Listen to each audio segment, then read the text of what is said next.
Bienvenidos a una sección tan importante como es nuestra entrevista de este programa el día de hoy. Hoy es un día muy especial para nosotros porque tenemos un invitado que trae la mezcla de tanto empresa familiar, pero más allá de eso, en la actualidad, el manejo de una información o la facilitación de la información o la importancia de la información. Toda empresa, todo empresario, todo ejecutivo, su función principal es tomar decisiones. Es la única forma que las empresas caminan hacia adelante.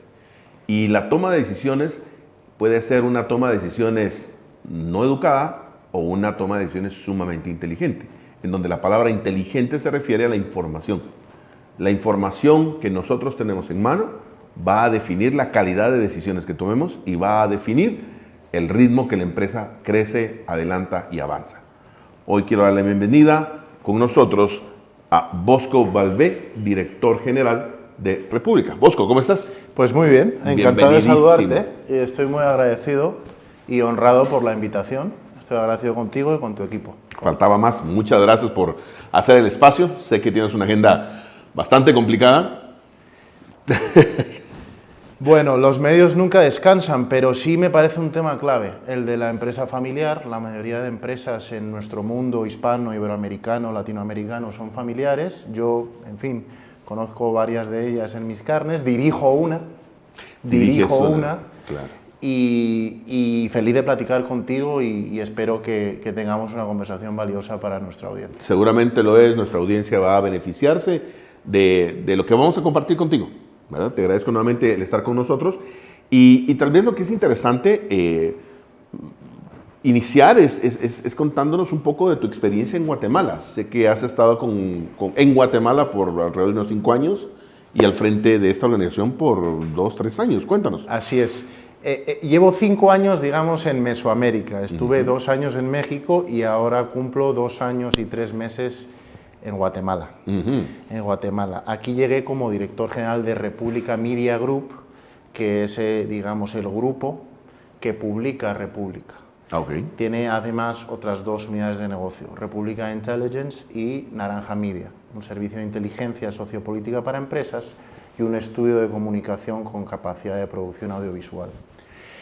Ha sido apasionante y creo que ha sido apasionante por el momento político tan complejo que me ha tocado vivir. Llegué poco antes de las elecciones del 2023. Has tenido las manos llenas. Sí, y ¿con qué? Llegué con 28 años, ¿no? Imagínate. Llegué con 28 años. Y lo apasionante ha sido el momento y lo político, pero también lo empresarial. O sea, a mí me ha tocado ver la estrategia de contenido a la vez que le dábamos la vuelta al modelo de negocio de la empresa. Entonces, ver los dos y ver cómo encajan los dos y la relación entre unos principios que nosotros creemos y defendemos, como son la vida, la libertad y la propiedad, y buscarle un modelo de negocio a esos principios, ha sido francamente apasionante. He podido aprender mucho en esta etapa temprana de mi carrera y me voy con una confianza tremenda. Me alegra muchísimo. Definitivamente tu proceso de desarrollo profesional, empresarial, como bien lo dijiste, estás en una etapa temprana en tu carrera profesional y empresarial y esta experiencia que bien nos comentas te pone en una posición que nosotros, conociendo de tu función, de tu gestión, admiramos cómo se integra esta organización República, más allá de ser un medio de información noticioso, a convertirse a ser otro jugador más, otro vecino más de la sociedad empresarial guatemalteca y de la sociedad guatemalteca en general. Los medios también son empresas. Definitivamente. Por lo menos el nuestro. Es una empresa con un flujo, una cuenta de resultados, unos accionistas. Otros medios, está bien, pues viven de subvenciones o del mundo de las ONGs o del Estado en algunos países. En nuestro caso no, hay que luchar por el flujo. Y eso es apasionante. Te comentaba que hemos visto la parte de principios y política y nosotros terminamos apoyando la transición democrática desde los valores republicanos, apoyando la transición democrática en Guatemala. lo cual nos ganó un cierto moral high ground, ¿ok? Pero también está la parte de negocio, y es que estamos en una era post-tráfico. La llegada de Internet disrumpe el sector de los medios de comunicación, porque las inversiones publicitarias se van a donde está la atención, y la atención está en Internet. Y la atención está en los activos digitales del duopolio Meta, Alphabet, es decir, Google, Facebook. Entonces, nosotros tenemos que reinventarnos. Y cuando yo llegué, el activo principal de República era su página web. Y el modelo de negocio era vender publicidad contra tráfico a esa web. Wow. Y estábamos muy obsesionados con la masividad. Claro. Y llegar al 1.000.000 de usuarios únicos mensual. Y literalmente vender pauta programática o no, directa, contra sus ojos. 1.000.000 de set de ojos. Y teniendo una conversación estratégica con mi presidente, Rodrigo Arenas, muy al inicio decidimos centrarnos en la calidad. Yo repasaba el balance con él. Tu mayor activo es tu base de datos. Tienes a las 150.000 personas más importantes de Guatemala a un email de distancia. Y entonces empezamos con todo el tema Newsletter First, claro, que es un formato ejecutivo, preciso, analítico para el ejecutivo, para el profesional liberal, para el dueño de empresa moderno. Y entonces le dije, no te preocupes, vamos a llegar al 1.000.000, vamos a llegar a los 5 millones, pero vamos a hacerlo de 500.000 en 500.000. 500.000 guatemaltecos, 500.000 salvadoreños, 500.000 dominicanos, colombianos, peruanos, argentinos, españoles, porque de fondo lo que hacemos, como tú decías, no es noticia. Correcto. La noticia es commodity a día de hoy. La noticia te la da X en tiempo real. Nosotros queremos contar no el qué, sino el por qué. ¿Qué hay detrás? Claro. Y movernos un poco hacia arriba en la escala de valor agregado. Queremos movernos hacia arriba. Y eso es un poco lo que hemos hecho, enfocar más el medio. Imagínate, y el cambio que se ha logrado es fabuloso, porque no solamente has transformado, a través de tu liderazgo dentro de esta organización, has transformado la percepción de los medios de comunicación en general, específicamente un medio noticioso, y lo has convertido en un valor del cual no se puede prescindir para tomar de decisiones inteligentes, lo decía al inicio. Un empresario amigo mío se refiere a República como el hidrógeno, ¿no? Lo que hemos intentado es conectar y unir al sector privado y a la vez al sector privado al mundo empresarial, ¿no? ¿Sí? No es ningún secreto que República es un medio pro-empresarial. Claro. Y nos honra mucho, no nos avergüenza, al revés. Creemos que la industria es el verdadero motor de desarrollo del país. Claro. ¿Okay? Entonces, cuando él hablaba de que somos el hidrógeno, yo creo que en nuestra mejor versión conseguimos aglutinar al sector privado y a la vez tender puentes al sector público, que también es importante. Todos los países que han escapado de la trampa de la renta baja, de la trampa de la renta media realmente, lo han hecho combinando a lo mejor del sector privado con lo mejor del Estado, el gobierno. No te estoy hablando de un Estado grande, ni elefantiásico, no, pero un Estado capaz, con buenos funcionarios, probos, y que estén coordinados con el sector privado. Y es un poco el rol, la función social que ha cumplido República a partir de un represtigio o de una estrategia de prestigio de la institución que tiene que ver con el contenido claro, de nicho y de valor agregado, que detrás pues tiene un modelo de negocio, porque los medios son empresas. Volvemos al principio. Al final del día, y eso es parte de lo que nuestra audiencia creo que está encontrando con nosotros y que está tomando nota de que todo negocio debe tener un modelo de negocio, estar claro quién es su audiencia, estar claro cuáles son tus fortalezas como organización, qué puedes hacer, entender cuál es tu máximo logro, tu meta final, y después crear una estrategia y una estructura abajo para que esto funcione. Ahora, lo que tú me dices es que República ha hecho esto, se convierte en un escenario en donde traes a bordo a los empresarios, el mundo industrial y traes al grupo público, al gobierno, y lo pones a funcionar, a compartir, a discutir. Pro país. A beneficio del guatemalteco en general, del crecimiento. Absolutamente. Nosotros hacemos, por ejemplo, 3 summits o grandes cumbres importantes al año. Y nuestro modelo mental es que esa cumbre tiene que ser una especie de micro APP, de alianza público-privada. Claro. Y tenemos muy claro que esa cumbre tiene que tener un entregable concreto. Por ejemplo, ahora tenemos un summit de puertos. Estamos pensando en términos muy concretos en cómo podemos ayudar a tener una buena ley de puertos para recuperar nuestro sistema portuario. Y un poco más a medio o largo plazo, ¿qué podemos hacer para hacer de Guatemala un verdadero corredor interoceánico? Entonces creo que eso es singular y es distinto y tiene poco que ver con el mundo del tráfico, de los clics, de la publicidad programática. Es otro modelo. Y ese es uno de los temas muy, muy puntuales en lo que tú estás mencionando, porque va a ser la calidad del contenido y la importancia del contenido para el consumidor del contenido que lo hace relevante. Yo creo que si cumplimos con la máxima de content is king, el contenido es rey, el resto cae por su propio peso. Claro. Y el enfoque del contenido lo va a dar la organización, lo que tú estás hablando ahorita. Así que me encanta. Y esa es parte de por qué platicamos contigo. Pero también me interesa muchísimo de que tienes una clara visión, no solamente de un medio de comunicación, porque entiendo, y más explicar un poco más allá, que tú vienes de una empresa, de una familia empresarial o de una familia de empresas familiares. En algún momento, tu abuelo, entiendo yo, funda Campo Frío, que llega a ser una de las empresas carnícolas más importantes de Europa. Y si no me equivoco, la más grande de Europa en su momento. Y que lógicamente esto trae una herencia de empresa familiar y una inclinación sobre entender la importancia de la empresa familiar. Cuéntanos un poquito sobre tu familia. Totalmente.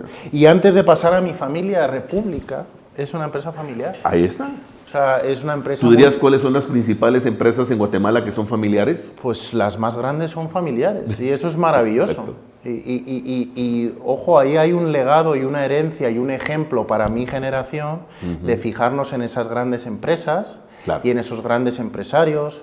Me viene, en fin, don Juan Miguel Torreviarte a la cabeza, don Cayo Castillo, o sea, ahí hay historias de vida, de luchar, de emprender, de jamás rendirse, de ser fiel a una visión y a unos valores que son valiosísimas para nuestra generación. Pero sí, República es una empresa familiar, cumple 10 años y está un poco en ese punto de vida, en la vida de la empresa, donde está pasando a institucionalizarse, a profesionalizarse, a establecer los procesos, porque República muy valientemente lo funda pues Rodrigo Arenas, hace 11 años ya, y está en ese punto, pero ya ha crecido bastante, somos 60, en fin. Entonces no tenemos que ir, creo que todo nuestro mundo hispano está atravesado de la empresa familiar. Mencionabas a mi abuelo, sí, mi abuelo, pues a los 33 años y viniendo pues de unos inicios muy humildes, donde lucha en la guerra civil con 16, 17 años, muere su padre, saca adelante a 6 hermanos, entra a un banco en las provincias de España y a los 33 años pues encuentra una oportunidad, encuentra un matadero de cerdos sin saber absolutamente lo más mínimo de la industria cárnica. Pero tuvo la visión, detectó la oportunidad y le echó ganas. Empeñó todo. Echó punta, como se diría aquí en Buen Chapín, y terminó haciendo pues una de las empresas industriales más importantes de España. Y fíjate que yo no lo conocí, pero obviamente su espíritu ha imbuido todo lo que hacen mi familia, todo lo que he visto hacer a mis tíos, a mis padres y a día de hoy a mis hermanos. Y la verdad es que es una historia de movilidad social y de superación y de jamás rendirse y a mí me sigue inspirando. No tuve la dicha de conocerlo personalmente, pero sí está muy presente en mi vida. Y aunque esa empresa ya no esté, en mi familia, porque a día de hoy es de capital mexicano, es de Sigma, que es del grupo Alfa de Monterrey, pues el legado está ahí, ¿no? Y a mí me sigue inspirando en todo lo que hago y en todo lo que quiero hacer. Y ahora voy a emprender y voy a combinar, creo, si lo hago bien, y me quedaré donde me quede, porque es un tema de tener el ADN, no es un tema de cifras ni de volumen, también, pero es de tener el fuego o no tener el fuego. Yo tengo primos de que no tienen el fuego, y está perfecto, han decidido tomar otro camino. Yo tengo el fuego, y entonces lo que voy a intentar es sintetizar la parte industrial de una parte de mi familia con la parte intelectual y jurista de otra parte de mi familia. Entonces yo ando buscando un matadero digital, podría decirse.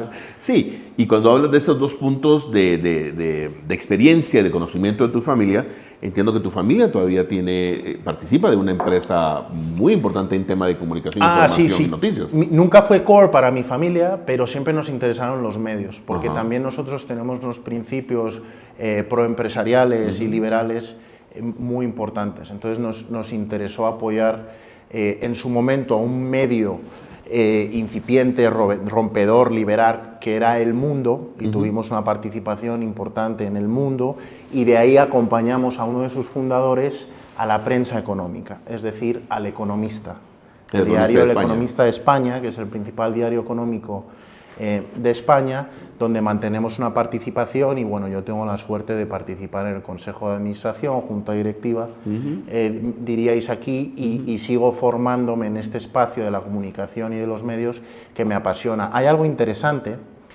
que es que la mitad de la audiencia del Economista, que se publica desde Madrid, España, viene de Hispanoamérica. Ah, qué interesante. Tenemos 26 millones de usuarios únicos mensuales, 13 vienen de Hispanoamérica.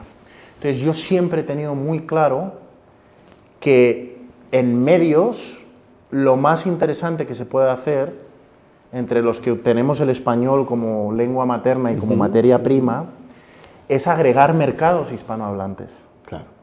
Porque ya con Internet no existen las fronteras geográficas. Correcto. Antes, un medio era exitoso si tenía, digamos, una base de contenido general y un monopolio nacional. Con Internet es la inversa. Los medios exitosos son de nicho y globales. Ok. Y a mí el nicho que me interesa somos 500 millones de hispanohablantes, dame el 1%. ¿Y con eso estás? Dame 5 millones de tomadores de decisiones que hablen, piensen, recen y maldigan en español. Es interesante ese 1%, se ha hablado en muchos ambientes, en muchos aspectos, hablan del 1% de la población. Recientemente escuchaba a dos profesores de universidades en Estados Unidos haciendo una discusión del 1%. Y me impresionaba, él decía, ¿cuánto debe de ganar, tener de ingreso? Que va muy relacionado el ingreso con la capacidad, con el desarrollo, con el interés. Hay una serie de temas ahí muy interesantes. ¿Cuál es el dinero, cuál es el monto para pertenecer al 1% mundial? Ya. Y eran $32,000 al mes. Sí, es interesante. No es una cifra que normalmente hubiera pensado $500,000 al mes. Son $32,000 al mes. Lógicamente es bastante. Y cada país va a tener su cambio de moneda y va a ser distinto en su momento, pero no tiene nada que ver renta con patrimonio, ¿no? No tiene nada que ver, pero dijiste algo muy interesante. Y luego a mí me interesa un 1% que sí, obviamente, pues va a tener un sesgo socioeconómico, económico y de renta, va a tener un sesgo hacia arriba, pero a mí me han interesado siempre las élites, en el mejor sentido de la palabra, las élites cognitivas. Claro. Es una definición un poco más amplia. Y a ese es donde yo iba, porque el tema de la toma de decisiones, lo decíamos nuevamente al inicio del programa, de la entrevista, la toma de decisiones requiere información, y antes las buenas decisiones eran aquellos que tenían la información a su alcance y que formaban sus propios canales de información, sí, y tenían investigadores por todos lados. Hoy eso se ha horizontalizado. Yo creo que se ha horizontalizado, pero se va a volver a verticalizar, por así decirlo. ¿Por qué? Porque con la IA estamos viendo una explosión de contenido. Claro. Y sí, me voy a permitir decir esto. Me voy a poner un poco snob. Una explosión de contenido basura, Juanfer, ahí fuera, que vuelve a haber mucho valor en la curación, en separar el heno de la paja. Porque es que a golpe de TikToks de 7 segundos se nos van a freír los receptores de dopamina. Definitivamente. Entonces yo sí creo que conocimiento es poder y va a volver a haber un premium sobre la información y el análisis de calidad que informa las mejores y más importantes decisiones. Y si República o El Americanista, que es mi próximo proyecto, o El Economista en España, o INEFI, si puede ser un factor, un input informacional en la toma de decisiones, nos va a ir muy bien. Y entonces Ahí hablamos... es donde hay que estar. Hablamos de las élites nuevamente, pero no las élites económicas, las élites cognitivas. Cognitivas, sí, las hay de élites. información. Mira, Claro. Plaza Pública, que es un medio que viene de la Universidad Rafael Landívar, de inspiración jesuita y de línea editorial progresista. Plaza Pública es élite. ¿Me doy a entender? Te das a entender, y es necesaria para las acciones que se toman a partir de esta data, Totalmente. de esta información. Y vas a poder identificar quién está tomando el agua de qué manera. No, y antes te hablaba de que una parte de la transformación de República es que hemos dividido el grupo en 3 unidades de negocio. República Intelligence y Naranja Media.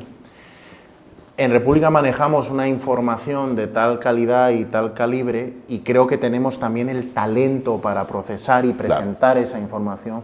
Ya no solo fichamos periodistas, fichamos politólogos, administradores, en fin, economistas de las mejores universidades, de la Universidad Francisco Marroquín, de la UNIS, que complementan y también aprenden de la vieja guardia periodística sancarlista, por así decirlo. Pero a lo que voy es que manejamos tal calibre de información que lo hemos convertido en una unidad de negocio B2B.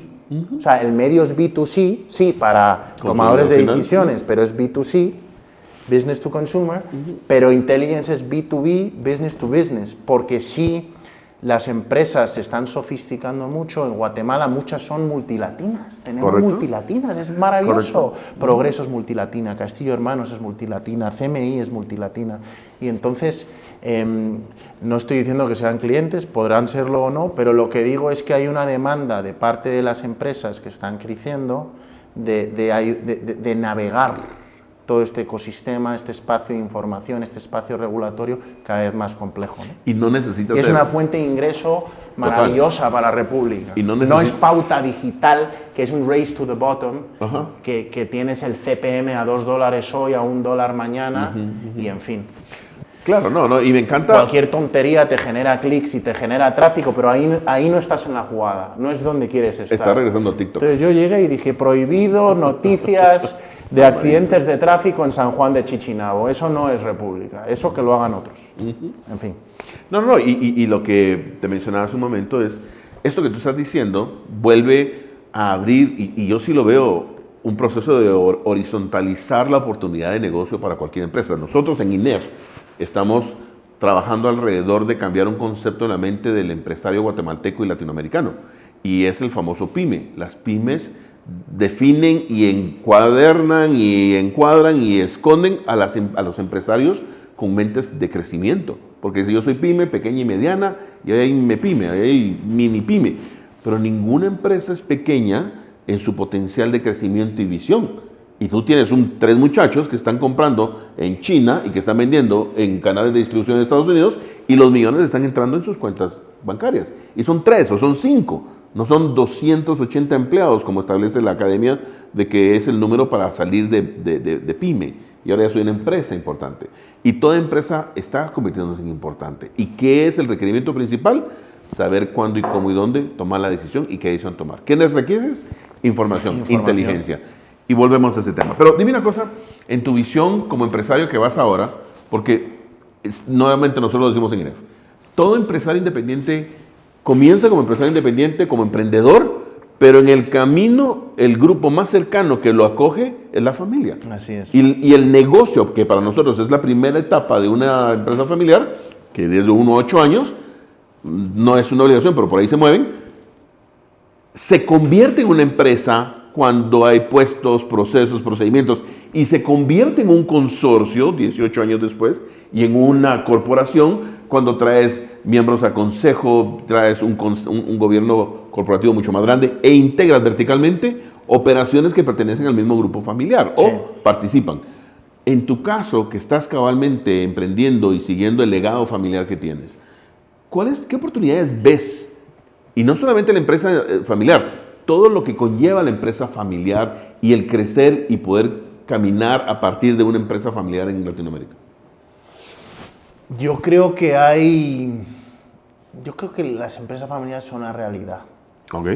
Son una realidad. ¿Qué porcentaje, querido Juanfer, de las empresas en nuestro mundo son familiares? Más del 80%. Entre el 72 y el 80%. Entre el 72 y el 80%. Entonces es una realidad. No creo que vaya a cambiar. Lo que tenemos que asegurarnos es de combinar, de conjugar lo mejor de la empresa familiar con las mejores prácticas que hay ahí fuera a nivel de gobernanza.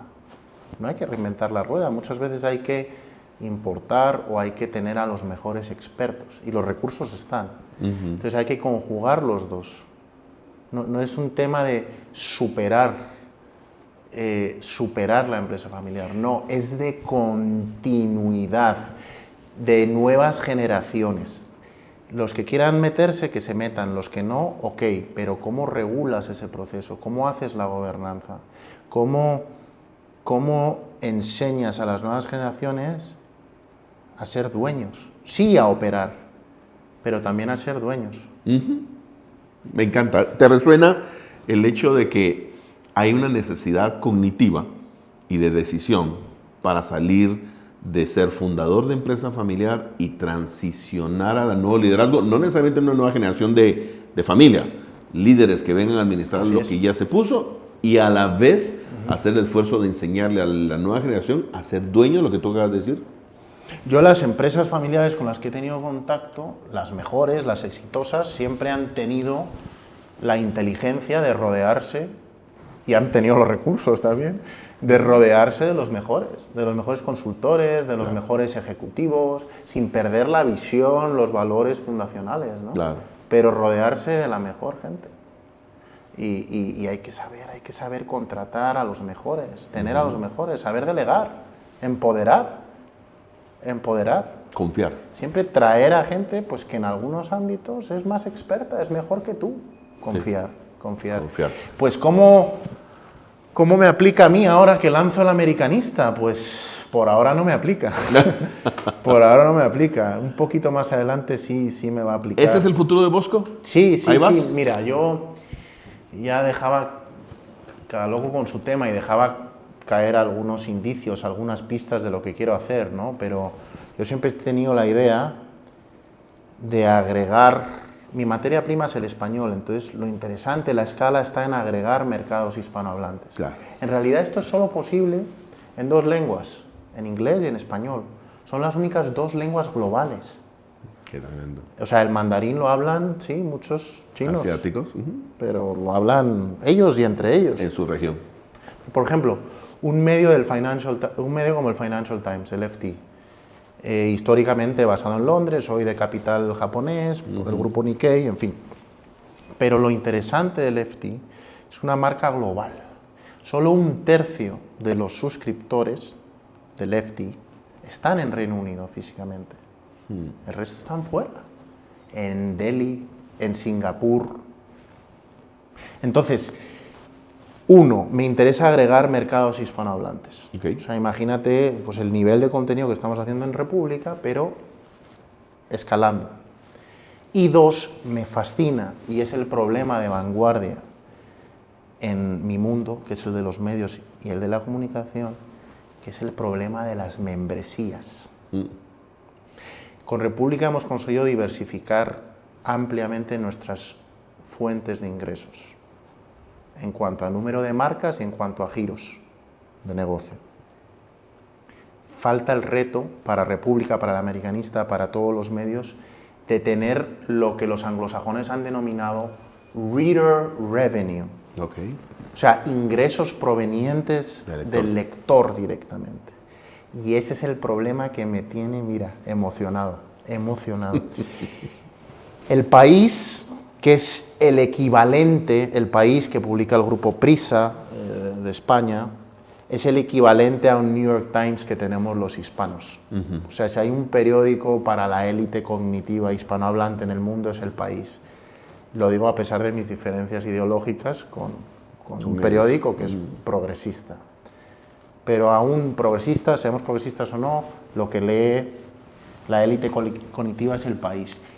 Ellos consiguieron vender suscripciones, pero por su estructura y su inmensa deuda no les da.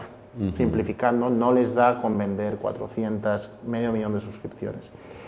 Y cuesta mucho vender suscripciones contra contenido generalista. Claro. La suscripción va a crear algo específico.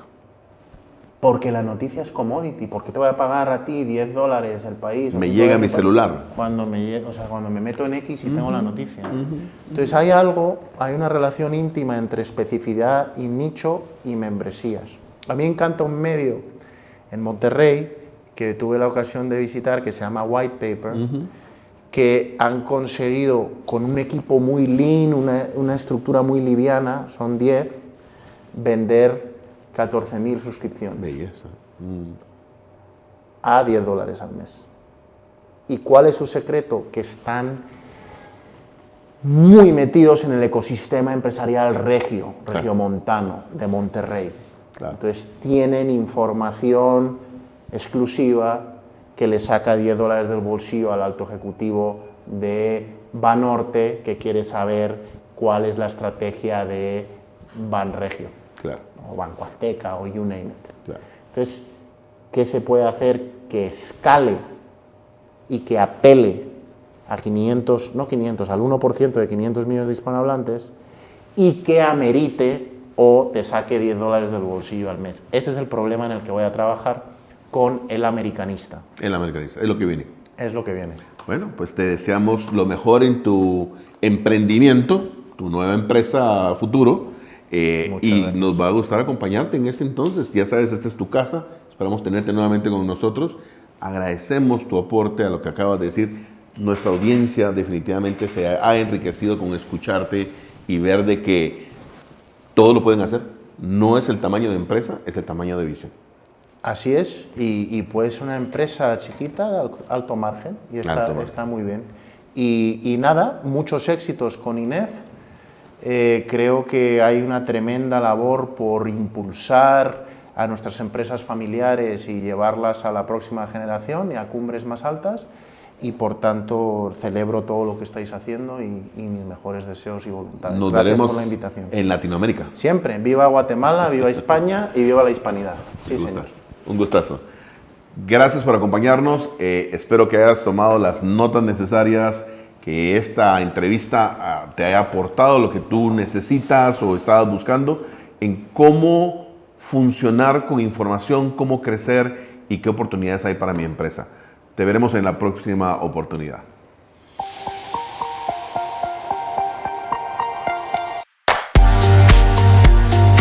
Bienvenidos de nuevo a otro consejo en nuestro programa Mentes de Negocio por INEF LATAM.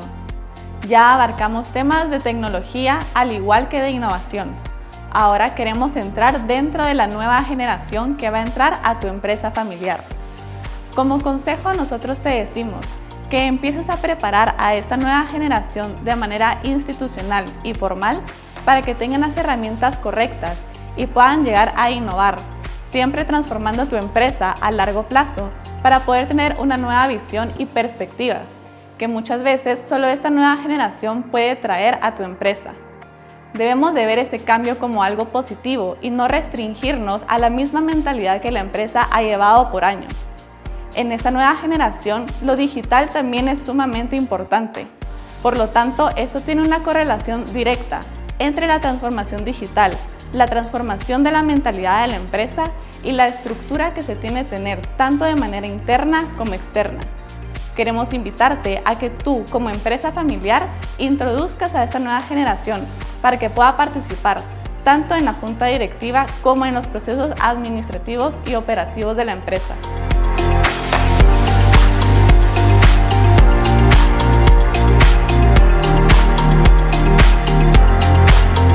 Y así llegamos al final de otro programa más. Así como se los mencioné al inicio, este era un programa que iba a traerles a ustedes como nuestra audiencia elementos claves para que tu empresa pueda funcionar de una forma mejor.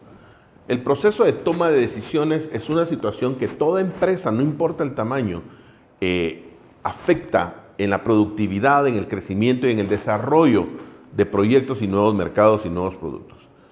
La información es la clave para la toma de decisiones.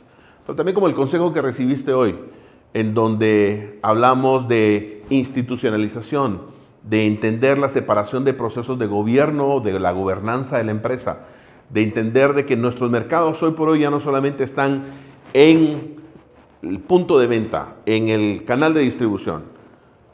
Si nos vamos a Estados Unidos, un país de más de 330 millones de personas y consumidores, el 97% de las interacciones comerciales son en el Internet hoy. Y para que esto suceda, las personas deben de informarse sobre estos productos. ¿Cómo está tu empresa? Te dejamos con esa inquietud. ¿Cómo está tu negocio? ¿Cómo está tu estructura comercial? ¿En dónde está tu mercadeo? ¿En dónde están tus fuerzas? ¿Estás aprovechando todo lo que hoy tienes a la mano en el Internet, en los medios de comunicación? Así como nuestro invitado nos dijo, el crecimiento del mundo hoy está al alcance de ti.